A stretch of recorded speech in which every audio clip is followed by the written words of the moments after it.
Hi friend, আজকে একটি গুরুত্বপূর্ণ দিন এসআইআর প্রসঙ্গে। বিগত যে 2-3 মাস যাবৎ এসআইআরের যে কাজ চলছে, প্রক্রিয়া চলছে, আজকে হচ্ছে তার ফল প্রকাশের দিন এবং যে ভোটার লিস্ট পাবলিশ সেই দিন। আজকে সম্ভবত দুপুর 12টার পর থেকে বা বিকেলের মধ্যে নির্বাচন কমিশনের যে পোর্টাল সেখানেই মানে কাদের কাদের নাম রয়েছে, কাদের ডিলেট হচ্ছে নাম, এসআইআরের শেষ যে পর্ব সেখানে প্রকাশিত হতে চলেছে।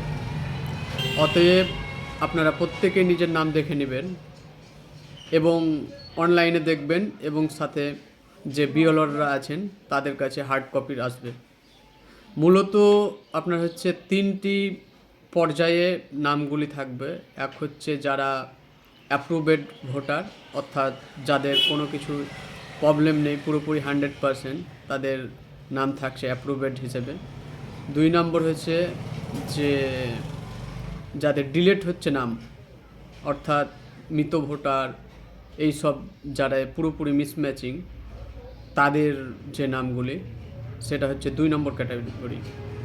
আর 3 নম্বর ক্যাটাগরিতে রয়েছে তারাই যারা বিবেচনার মধ্যে থাকবে, অর্থাৎ তাদের নামগুলো পরবর্তী ক্ষেত্রে ফাইনাল লিস্টে জায়গা পাবে কিনা, বা তারা ভারতীয় নাগরিক হিসেবে চিহ্নিত হবে কিনা, এই হচ্ছে 3 নম্বর ক্যাটাগরি।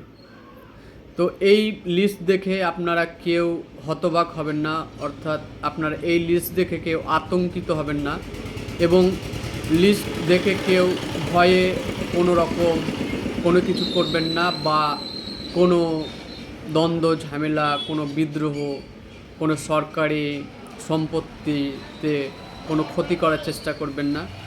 অনেকেই থাকবে যারা প্ররোচনায় আপনাকে কি করবে, উৎসাহিত করবে, কিন্তু সর্বশেষ কারাকে থাকতে হয়। এবং আমরা বিগত যে ঝামেলাগুলি দেখেছি, সাধারণ নাগরিকগুলোই আমরা জেল খাটি, অনেক কিছুতেই আমরা ফেঁসে যাই। অতএব আপনারা কোনো নেতা কোনো কিছু কারোই প্ররোচনায় পা দেবেন না, অবশ্যই নামগুলো দেখে নেবেন এবং আপনারা আতঙ্কিত হবেন না। যাদের নাম থাকছে না বা তাদের জন্য নতুন প্রক্রিয়া দেবে নির্বাচন কমিশন নাম তোলার জন্য। তো অবশ্যই সেই প্রক্রিয়া ধরে সেই নামগুলো তোলার ব্যবস্থা করা হবে। তো এই ছিল আজকের বিষয়। তো আপনারা নজর রাখবেন ওয়েবসাইটে, নির্বাচন কমিশনের ওয়েবসাইট, সেখানে নজর রাখবেন এবং 12টা, সম্ভবত দুপুর 12টা বা বিকেলের মধ্যেই লিস্টটা পাবলিশ করবেন। Thank you.